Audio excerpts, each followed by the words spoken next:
직업상담사를 준비하신 여러분 안녕하십니까? 유상현입니다. 2020년 4회 기출문제풀이 고급 직업상담학 문제를 시작하도록 하겠습니다. 1번 윌리엄슨의 특성 요인 직업상담에서 검사의 해석 단계에서 사용하는 상담 기법과 가장 거리가 먼 것은 특성 요인 직업상담은 어떤 직업상담이다? 지시적인 직업상담이다.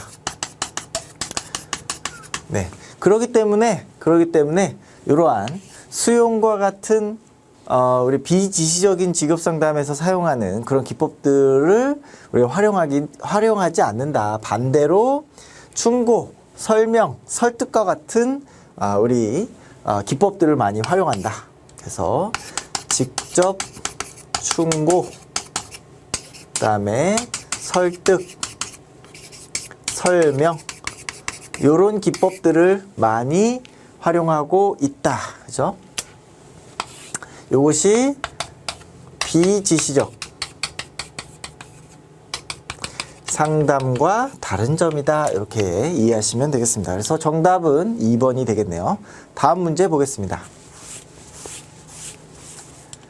2번 다음 상담 이론에 관한 설명으로 옳은 것은 보기 내용을 좀 보니까 정신분석, 그 다음에 인간중심, 인지적 상담이론, 그 다음에 행동주의 상담이론 이렇게 나와 있는데요. 보기 내용 보시면 정신분석 상담 이론에서 심리적 증상이란 방어기제를 사용해서 정신적 갈등을 잘 다루지 못할 때 최후의 방어수단을 의미한다. 이게 이제 무슨 얘기냐? 증상이라는 것이 그 최후의 방어수단이다 이런 얘기죠. 우리가 방어기제가 부적응적으로 활용될 때 심리적 증상이다 이렇게 얘기한다 이런 내용입니다. 그러면 방어기제는 언제 쓰느냐? 정신적 갈등을 다룰 때. 정신적 갈등은 무엇입니까? 정신적 갈등이라고 하는 것은 우리가 구조가 있었죠. 그래서 무의식과 의식이 있을 때, 그죠? 요 안에 우리 정신 구조가 있다. 자, 초자, 그 다음에 원초와 요 정신 구조 내에 있는 구성 요소들끼리 갈등을 잘 조정하기 위해서 사용하는 것이 방어기제다. 맞는 내용이 되겠네요. 자, 2번 인간중심 상담 이론은 내담자의 과거 미해결된 갈등이 문제의 핵심이라고 보고 과거 탐색에 많은 시간을 할애한다. 뿌리 치료를 한다. 요거는 그죠? 과거 탐색하는 거는 정신 분석. 인간중심 상담은 이제 지금 여기에 더 많은 초점을 두고 있다. 3번 인지적 상담이론은 내담자의 감정에 우선적인 관심을 갖고 이렇게 되어 있는데 인지적 상담이론인데 뭐 감정에 우선적인 관심을 가질 이유가 없겠죠. 그래서 지금 여기에 재경험하는 데 주력한다 이렇게 되어 있는데 뭐 보통 이제 게슈탈트 지금 여기를 재경험하는 그런 게슈탈트 상담이론이 여기에 좀 해당할 수가 있겠다. 4번 행동주의 상담이론은 상담자와 내담자 관계 형성을 매우 중시한다. 전이신경증을 유발하는 데 관심 쏟는다. 여기는 이제 조금 두 가지가 들어가 있는데 행동주의 상담이론은 그죠? 상담 관계 형성에 중시한다? 꼭 그렇지는 않다. 그죠? 꼭 그렇지는 않다. 내담자의 전이신경증이라는 말 자체가 그죠? 정신분석에 해당하는 것이다. 그렇기 때문에 틀린 내용이 되겠습니다. 정답 1번 체크하시고 다음 문제 보겠습니다. 3번 진로시간 전망에 대한 설명. 진로시간 전망이라는 이제 기법이 있죠. 옳은 것은 이렇게 되어 있는데 1번 과거나 미래보다는 구체적인 현재에 초점을 둔 진로 결정이 가장 이상적이다 이렇게 되어 있습니다. 저 진로시간 전망은 결국에 이제 뭐 현재에 무엇을 할 것인가 이런 거에 대해서 조망하는 미래를 통해서 또는 과거를 통해서 조망하는 것이긴 합니다만 과거나 미래 이런 것들을 다 균형적으로 보고 있는 것이죠. 그래서 과거, 현재, 미래를 함께 고려하는 것이지 현재만 초점을 두는 것이다 라고 하면 틀린 내용이 되겠습니다. 2번, 코틀의 원형 검사에서 원의 크기는 시간 차원들 간의 관련성을 갖는다라고 되어 있는데, 차원들 간의 관련성이 아니라, 그죠? 크기는, 그죠? 각각 시간 차원들 간의 연관성의 강도를 얘기하는 것이죠. 강도. 그러니까 이 크기가 크면 연관성이 어떻다? 크다. 그죠? 그래서 시간 차원에 대한 어떤 상대적 친밀감, 그죠?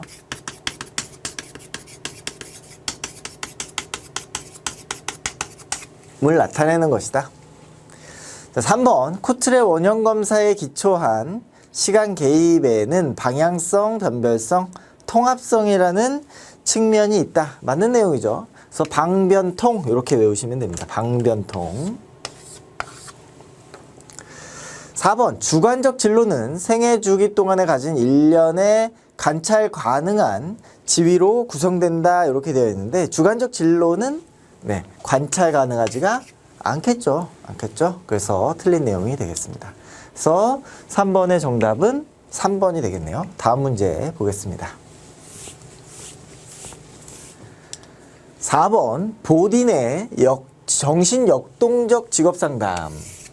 여기에서 직업상담사가 내담자의 검사 결과를 사용하는 목적에 해당하지 않는 것 이렇게 되어 있는데요. 우리가 이제 직업상담사가 이제 검사 결과를 어떻게 사용하느냐, 검사 결과 사용의 목적에 해당하는 내용이 되겠죠. 그래서 해당하지 않는 것. 1번, 진단적 정보로 활용할 수 있겠다. 그죠? 진단에 대한 정보로 활용하려고 검사를 한 거죠. 2번, 직업상담에 대한 현실적인 기대를 갖도록 도울 수가 있겠다. 그죠? 이 얘기는 무슨 얘기냐면, 이제 검사 한 번 받았다고 해가지고, 모든 걸 다 이해한다. 그런 건 아니라는 것이죠. 3번, 평가 자료에 대해서 전적으로 동의하게 한다. 평가 자료가 완벽한 것이 아닌데 어떻게 전적으로 동의할 수 있겠습니까? 그죠? 요거는 2번하고 좀 상충하는 그런 보기가 되겠죠. 4번, 자기 탐색을 보다 깊이 할 수 있도록 한다. 그죠? 그 검사 내용을 통해서 내가 이랬구나 라고 하는 이해를 더 깊이 할 수 있는 것이죠. 그래서 정답은 3번이 되겠습니다. 다음 문제 보겠습니다. 5번, 행동주의 상담에서 개인이 더 좋아하는 활동을 통해서 덜 좋아하는 활동을 강화하는 방법 이렇게 되어 있는데요. 이게 이제 무슨 얘기냐?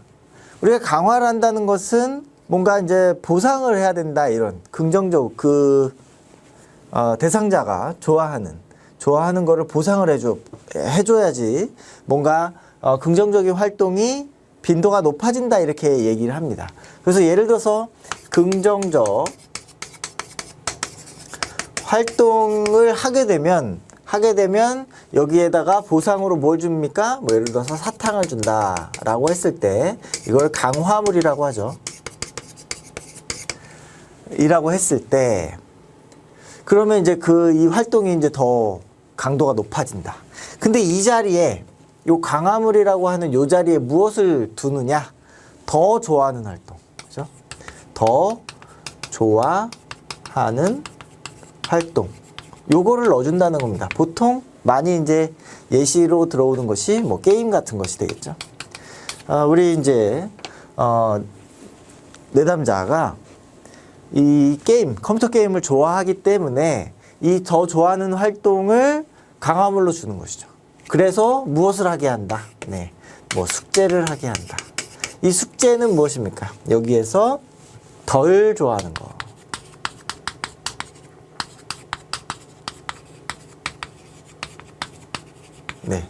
요것을 무엇이라고 한다? 프리맥의 원리. 프리맥의 원리.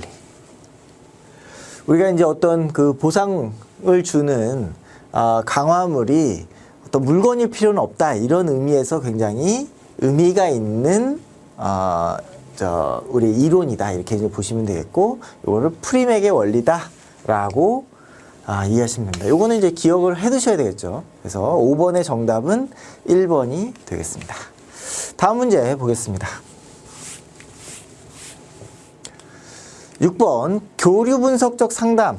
교류 분석 상담에서 보통 이제 TA라고 줄여서 얘기하죠.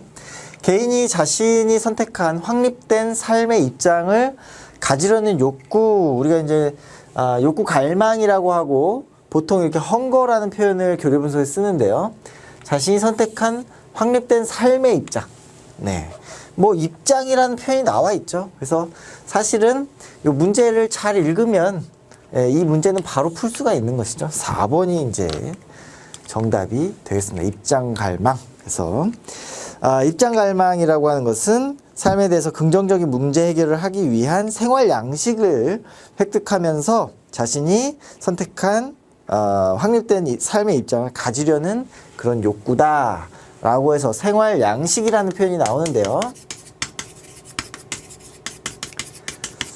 요거는 이제 4가지 포지션이 있습니다. 4가지 포지션. 나에 대한, 여기가 이제 나에 대한 축. 그죠? 여기가 너에 대한 축이라면, 그죠? 여기에 OK와 not OK. 여기 OK와 not OK. 이렇게 해서 I'm OK, you are OK. 여기 OK죠? 네, OK. 그 다음에 여기는 I'm OK, 여기는 you, not OK. 여기는 not OK죠? you, not OK. 여기는 I는 not OK이고 U는 OK이고. 네, 요런 이제 생활 양식, 포지션을 갖는다라는 뜻입니다. 그래서 입장, 삶에 대한 확립된 입장을 가지려고 하는 욕구를 입장 갈망이다. 이렇게 이제 표현한다. 4번 정답 체크하시고 다음 문제 보겠습니다. 자, 7번입니다. 다음에서 진로 발달과 관련된 문제를 상담할 때 상담자가 지켜야 할 윤리 강령 모두 짝지은 것은, 그죠? 맞는 거를 이제 고르면 되겠죠. 기억, 상담자는 내담자의 결정을 존중해야 한다. 그죠? 뭐 틀린 내용이 없겠죠. 존중해야 됩니다. 존중해야 되겠죠. 자, 니은, 상담자에게 큰 손실이 생길 경우에는 내담자를 조정할 수 있다. 근데 이게 무슨 의미인지 잘 모르겠습니다. 조정할 수 있다. 큰 손실이 생길 때 조정할 수 있다. 이게 어떤 의미인지 잘 모르겠는데 조정한다라는 것 자체가 말이 안 되는 거죠. 근데 어떨 때 상담자한테 큰 손실이 생길까요? 그거는 좀 잘 모르겠는데 이건 아마 뭐 좀 틀린 문항을 만들려고 이렇게 좀 만들지 않았을까. 틀린 내용이 되겠죠. 디귿, 상담자는 내담자의 건강과 복지를 향상시키는데 도움을 주어야 되겠죠. 당연히 이제 그게 상담자의 역할일 거니까요. 목적이 되고, 상담의 목적이 되고. 자, 리을, 상담자는 내담자에게 적절한 상담비 책정, 질적 서비스를 제공해야 되는 것이죠. 맞는 내용이 되겠습니다. 자, 미음, 어떠한 경우라도 내담자와 신뢰로운 관계 형성을 위해서 비밀을 유지한다. 비밀 유지는 네, 상대적인 윤리다.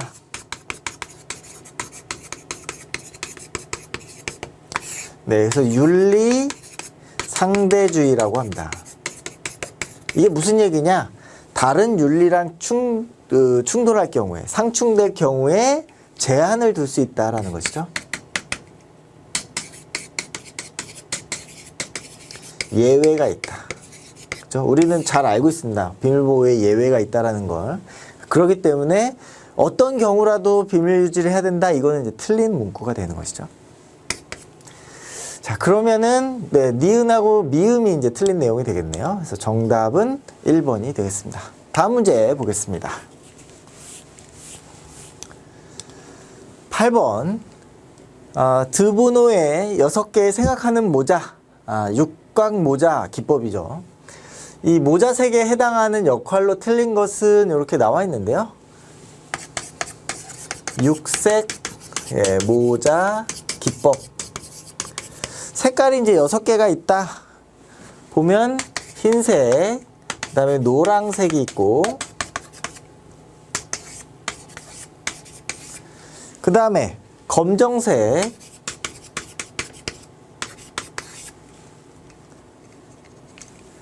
그리고 빨강색, 그 다음에 녹색, 파랑색, 이렇게 이제 6개의 색깔이 있다. 이 6가지 색깔도 여러분들 외우셔야 됩니다. 그래서 뭐 백, 그 다음에 황, 뭐 흑, 적, 녹, 그 다음에 파랑, 뭐 이런 식으로 이제 외우셔도 되고, 요 6가지들을 잘 조합을 해서 기억을 하시는데요. 흰색은 어떤 색이냐? 흰색은 중립적인 것, 중립. 그렇죠? 사실만을 얘기합니다. 이 육색 모자 기법은 이 모자를 쓰면 요 입장에서만 이야기를 하는 것이죠. 어떤 문제가 있을 때 이 6가지의 입장, 각각 정해진 입장에 대해서만 이야기를 하고 그거를 종합해 가지고 의사결정을 하는 그런 기법이 되겠습니다. 황색 같은 경우에는 긍정, 검정색은 그러면 반대로 비판, 그렇죠? 부정이 되겠죠. 어떤 문제에 대해서 긍정적인 입장에 대해서만 이야기하고 어떤 문제에 대해서 비판적인 입장, 부정적인 입장으로만 얘기를 하는 것이죠. 빨강색은 직관, 감정이죠. 감정적인 부분에 대해서 이야기하고, 녹색은 창의적인 이야기, 새로운 관점, 파랑색은 이성적인 것, 그죠? 이성적인 것, 종합적인 것. 이제 이 내용들, 앞에서 나온 내용들 다 이제 종합을 해가지고, 합리적인 결정을 이끌어내는 그러한 기법이 되겠습니다. 이렇게 봤을 때, 여기에 이제 다른 내용은 무엇입니까? 그래서 2번. 비관적인, 비판적인 건 무엇입니까? 검정색이죠. 흑색. 이렇게 정리를 하시면 되겠습니다. 다음 문제 보겠습니다. 9번 상담의 기본 방법 중에 해석을 사용할 때의 거리가 먼 것은, 자, 1번 해석은 시기가 중요하다. 맞는 내용이죠. 내담자가 받아들일 준비가 되었다고 판단될 때 하는 것이 바람직하다. 뭐 해석에 대한 내용을 잘 모르더라도 이 보기 내용만으로 이제 우리가 틀린 거를 찾기는 어려울 것입니다. 맞는 내용이고요. 2번 내담자의 저항을 줄이기 위해서 암시적이고 부드러운 표현을 사용해야 된다. 그죠? 맞는 내용이죠. 왜냐하면 이런 해석이라고 하는 것은 그 행동에 대한 새로운 설명 체계를 제공하는 것이기 때문에 이거를 수용하지 않으면, 내담자가 수용하지 않으면 무용지물이 되는 것이죠. 그렇기 때문에 부드러운, 그리고 암시적, 가설적인 표현을 씁니다. 그렇죠? 그 다음에 3번 해석 때문에 내담자가 자신의 문제를 주지화하는 경향을 주의해야 한다. 그렇죠?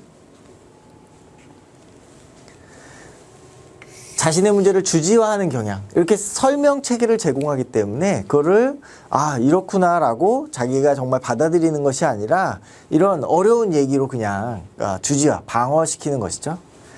자, 4번 해석 과정에서 질문을 사용하는 것은 바람직하지 못하다. 꼭 그렇진 않죠. 질문을 사용할 수가 있겠습니다. 그래서 정답은 4번이 되겠네요. 다음 문제 보겠습니다. 10번 다음 중 직업상담의 원리에 관한 설명으로 틀린 것. 원리에 관한 설명으로 틀린 것. 자, 1번 효과적인 직업상담은 직업상담자와 내담자 간의 신뢰관계가 형성될 때 이루어진다. 그렇죠? 신뢰관계, 관계 형성이 제일 중요하다. 이런 얘기 많이 들어보셨을 겁니다. 그래서 맞는 내용이 되겠죠. 자, 2번 직업상담에서 개인의 진로나 직업 결정이 핵심 요소이기 때문에 효과적인 직업 상담에서는 진로 의사 결정 과정이 포함되어야 된다. 당연한 얘기죠. 그렇죠? 직업상담이 진로 의사결정 과정의 이 핵심이기 때문에 이 부분이 이제 핵심적으로 들어가야 되는 것이죠. 3번, 효과적인 직업상담은 변화하는 사회구조, 직업세계에 대한 이해를 바탕으로 이루어져야 된다. 맞는 내용입니다. 그래서 뭐 예전 그 교재에 나올 법한 그런 얘기로 상담이 이루어져서는 내담자한테 어떤 신뢰를 얻기가 어렵겠죠. 자, 4번. 심리검사 결과가 내담자에 대한 이해를 제한하는 경우가 많기 때문에 효과적인 직업상담을 위해서 사용을 자제해야 된다. 심리검사 잘 써야 되겠죠. 이것이 의사결정, 효과적인 의사결정에 도움이 되는 그런 방식으로 써야 되는 것이지 사용을 안 해야 된다. 이거는 이제 틀린 내용이 되겠습니다. 그래서 정답 4번 체크하시고 다음 문제 보겠습니다. 11번입니다. 다음에서 설명하고 있는 상담은 이렇게 되어 있는데요. 상담 성과의 중요 결정인은 성과의 결정인, 그죠? 상담자의 태도, 인간적 특성, 그리고 내담자, 상담자 간의 관계의 질 이렇게 되어 있죠. 상담자의 태도, 특성, 그리고 관계 이런 것을 중요시하는 상담 기법 이 정도면 이제 우리가 다 알아차릴 수가 있는데요. 바로 인간중심 상담. 로저스가 이야기하는 인간중심 상담의 내용이다. 그래서 3번이 중요한 내용이죠. 인간중심 상담에서 우리가 이제 상담자의 태도로 보고 있는 게 세 가지죠. 이것을 무엇이라고 하냐? 핵심 치료 요인이라고 봅니다. 그러니까 상담자의 태도나 특성이 핵심 치료 요인이라고 보는 거죠. 세 가지. 진실성 또는 뭐 일치성 이렇게 얘기하죠. 그 다음에 무조건적, 긍정적, 존중. 세 번째 무엇입니까? 세 번째 공감적 이해. 그죠? 공감적 이해. 그 세 가지가 있다. 요거 정리하시고 다음 문제 보겠습니다. 12번. 내담자가 자신의 경험에 초점 맞춤으로써 자신에 대해서 살펴보고 이야기할 수 있도록 해주는 구조화된 면접 방법이라고 했습니다. 면접 방법. 여기 이제 구조화는 되어 있지만 뭡니까? 인터뷰를 통해서 하는 방식이죠.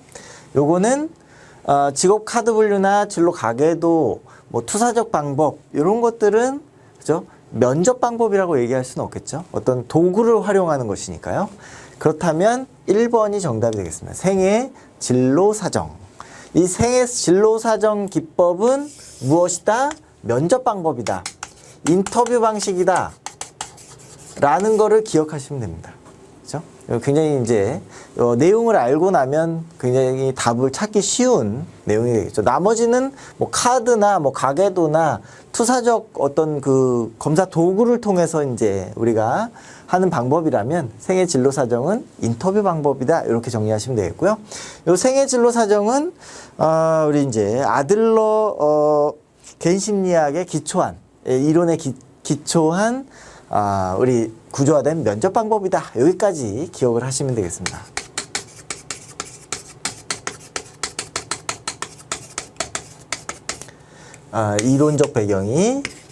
이론적 배경은 아들러 개인 심리학이다. 이렇게 정리하시면 되겠죠.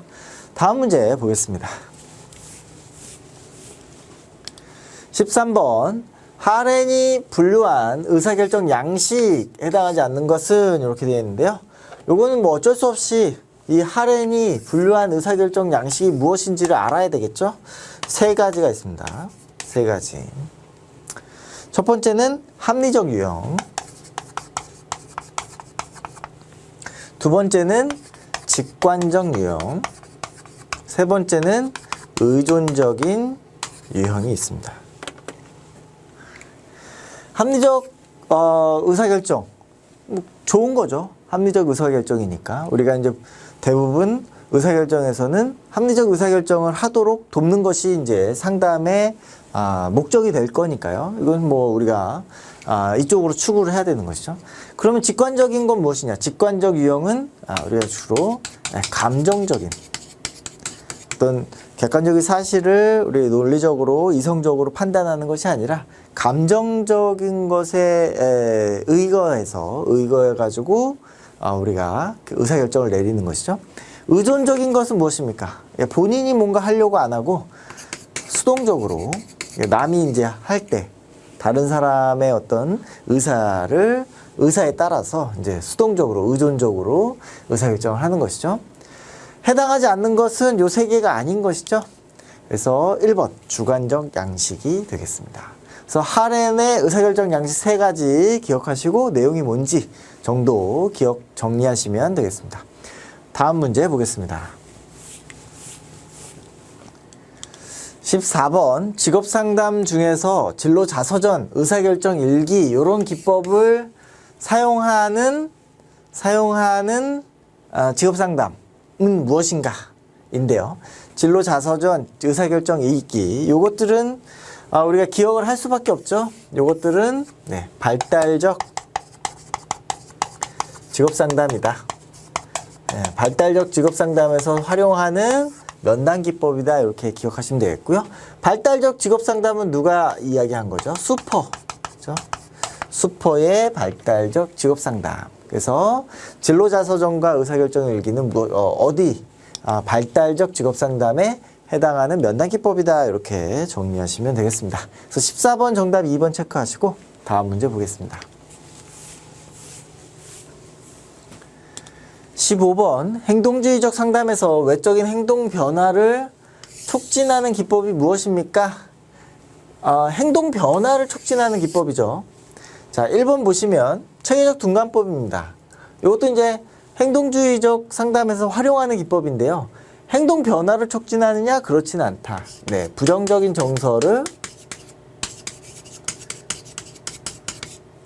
정서를 해소하는 것이죠.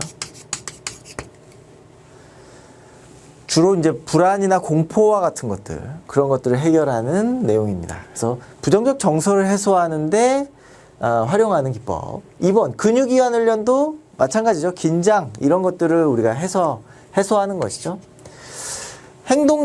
행동계약이라고 하는 것은 우리가 이제 행동 변화, 긍정적인 행동을 늘리기 위해서 무엇을 제공합니까? 강화물을 제공하는 것이죠.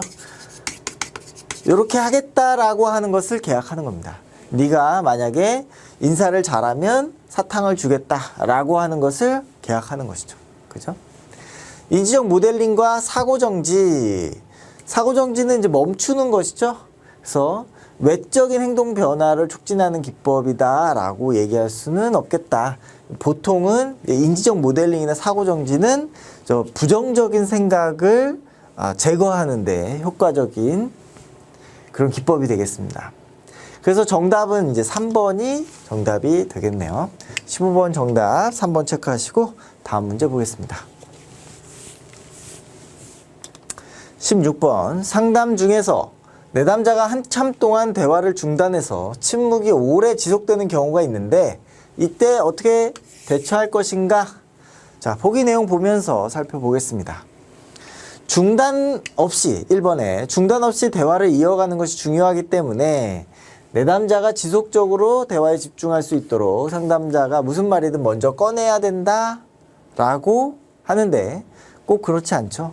이 침묵이 굉장히 중요한 의미를 갖고 있을 수 있기 때문에 이 침묵을 우리가 통해서 그 집단의 의미들을 파악하는 게 이제 중요하죠. 2번 내담자 중심 상담이라고 하더라도 침묵하는 내담자를 그대로 두는 것이 아니라 침묵하는 이유를 탐색하는 것이 필요하겠죠. 당연한 이야기입니다. 그래서 침묵하는 이유를 탐색하고 그 이유가 무엇인지 같이 논의할 수 있는 시간들도 좀 마련하고, 만약에 조금 어색한 분위기 때문에 그렇다면 자연스럽게 참여할 수 있도록 촉진하기도 하고, 여러 가지 방식으로 대처할 수 있겠죠.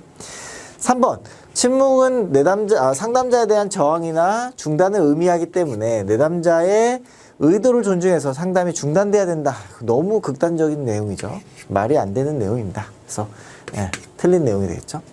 4번 침묵은 내담자에게 즉각적인 해결책으로 조언과 충고를 제공하는 기회임을 명심해야 된다. 그렇지는 않습니다. 네.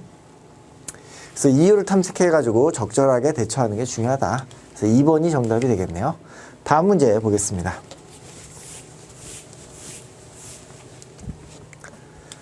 17번 정신분석학자인 융이 제안한 4단계 치료 과정이 있는데요. 이 4단계 치료 과정을 외우셔야 되겠죠. 이걸 기억을 해야 이 문제를 풀 수가 있겠습니다. 첫 번째가 이제 고백 단계, 그 다음에 명료화 단계, 세 번째가 교육 단계, 네 번째가 변화 단계. 그래서 요 앞에 글자를 좀 따서 고명, 교변 뭐 이렇게 이제 기억을 하셔야 되겠는데요. 이게 이제 융이 제안한 4단계 치료 방법이라는 겁니다. 특이한 점은 이런 이제 고백과 관련된 이런 내용이 있고, 세 번째 이런 교육이 있다는 것이죠. 이 정신분석에서 어떤 이런 교육 부분들이 있다라는 것은 우리 프로이트가 얘기하는 훈숙 이런 표현하고 좀 일맥상통한 거다. 뭐 이렇게 좀 보시면 되겠습니다. 그래서 4단계 치료 과정이 고명, 교변 이렇게 된다. 근데 여기에 없는 거 전이 단계이죠. 이런 전이 단계는 융은 정신분석학자이긴 합니다만 따로 이제 프로이드와 결별하면서 분석심리학이라는 이론을 창안했죠. 그렇기 때문에 이런 전이라고 하는 이런 표현들은 정신분석에 조금 한계가 있는, 정신분석 이론 안에서만 좀 잘 활용되는 그런 용어다. 이렇게 이해하시면 문제를 풀기가 좀 수월합니다. 그래서 정답 4번 체크하시고 다음 문제 보겠습니다. 18번 집단상담의 치료적 요인은 무엇입니까? 네. 자, 박스 안의 내용 보시면 집단 구성원들이 비슷한 문제를 갖고 있다. 여기서 이제 여기에서 벌써 힌트가 나오고 있죠. 나만 특별하게 문제를 갖고 있다라고 보통 사람들이 생각하는데 집단을 딱 들어와 보니까 나만 그런 게 아니네 라고 한다는 겁니다. 그걸 지각하고 깊은 관심사를 나누게 되면서 정화와 수용의 경험을 하게 된다라고 하는 것은 바로 보편성. 나만 그런 게 아니구나. 그런 마음들. 원래는 나 왜 이렇게 나만 힘들지? 라고 생각했었는데 막상 집단에 들어가 보니까 나만 그런 게 아니라 어떤 사람들은 나보다 더 심한 사람도 있었고, 그죠? 그런 것을 알면서 이러한 정화 수용을 경험하게 되었다. 그래서 18번의 정답은 3번이 되겠습니다. 나머지 보기 좀 잠깐 보면요. 응집성이라고 하는 것은 잘 이게 이해가 안 되시면 똑같은 말이라고 얘기할 수는 없지만, 소속감 또는 공동체감. 우리는 하나다. 이러한 그 집단의 어떤 그 소속감이나 그 단체, 공동체로서의 어떤 단체감, 이런 것들을 가지면서 치료적 효과를 나타낸다. 이게 이제 응집성이고요. 모방 행동은 말 그대로 다른 사람을 이제 보고 나도 저렇게 해야 되겠구나 이렇게 생각하는 것이죠. 모델링. 교정적 정서 체험이라는 것은 뭡니까? 교정적이다. 교정한 정서를 체험한다. 주로 이제 원가족과 관련해 가지고 아버지는 너무 무서운 사람이었습니다. 아버지는 무서운 사람. 근데 이 아버지랑 비슷한 사람이 집단 안에 있어요. 근데 그 사람을 막상 보니까 이 구성원은 이 아버지 같은 사람은 아니더라. 그죠? 친절한 사람. 그러면서 어떻게 됩니까? 다른 체험을 하는 것이죠. 그래서 이 아빠가 친절한 사람일 수도 있겠구나라고 하는, 그죠? 정서 체험을, 교정적인 정서 체험을 한다. 이게 이제 집단의 치료적 요인이 되겠습니다. 여기까지 정리하시고 다음 문제 보겠습니다. 19번. 다음 내용에 해당하는 집단 상담자의 역할은 무엇입니까? 자, 지금 여기에 초점을 맞추고 말하게 한다. 솔직한 피드백을 교환하게 한다. 자기 느낌에 강조를 두게 한다. 다른 집단원의 말을 경청하게 한다. 이렇게. 그러니까 뭔가 이제 그 집단에 참여하도록 저 집단에서 그 구성원들이 무엇을 해야 될지를 어떻게 알려주고 있는 것이 안내를 하고 있는 것이다. 그렇다면 자, 집단을 보호한다. 규준 발달을 돕는다. 그죠? 규준 발달을 돕고 있는 것이죠. 규준. 집단 안에서 무언가 어떻게 해야 되는지 하지 말아야 되는지를 어떻게 가이드하고 있다. 3번. 집단의 방향을 제시한다. 4번. 집단 활동의 시작을 돕는다. 그죠? 시작을 돕는 것은 아니죠. 그래서 규준 발달을 돕는다. 그죠? 어떻게 역할에 대한 안내를 하고 있다. 그죠? 규준 발달을 돕는다. 2번이 정답이 되겠습니다. 다음 문제 보겠습니다. 20번. 진로 상담 프로그램에서 내담자의 인지적 명확성 평가 및 증진에 관한 설명과 가장 거리가 먼 것은 무엇입니까? 인지적 명확성이라고 하는 것은 무엇입니까? 자신의 문제죠. 내담자 문제를 명확하게 이해하는 것. 문제의 명료화. 그렇죠? 자, 1번. 내담자가 인지적 명확성에 문제가 없다면 진로 상담 과정은 특성 요인 지향적 접근과 유사하다. 이렇게 되어 있죠.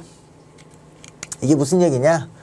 내담자가 자신의 어떤 적성과 그 다음에 직업 세계의 어떤 그 이해들이 명확하다면, 문제가 명확하다면, 이거를 특성 요인 지향 접근이라는 것은 내담자의 특성과, 그죠? 특성이라고 하는 것과 개인 특성과 무엇입니까?